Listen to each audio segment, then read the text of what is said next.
বর্তমানে জ্যোতিষীদের মধ্যে বহুল প্রচলিত যে যোগ সেটা হচ্ছে কালসর্প যোগ। আর যা জ্যোতিষীদের রোজগারের একটা অন্যতম মাধ্যম এবং সাধারণ মানুষের ভীত সন্ত্রস্ত হওয়ার একটা যোগ হচ্ছে কালসর্প যোগ। কালসর্প যোগ থাকলেই যে আপনার সব কিছু শেষ হয়ে গেল, আপনার জীবন ধ্বংস হয়ে যাবে বা আপনি মৃত্যুর মুখে চলে যাবেন, এরকম হয় না।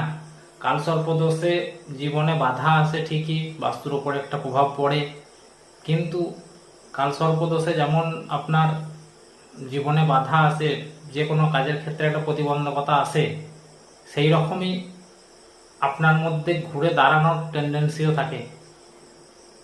আপনিও সেই বাধা ফেস করতে সক্ষম হন, এই ক্ষমতাটাও জাতক বা জাতিকার মধ্যে থাকে।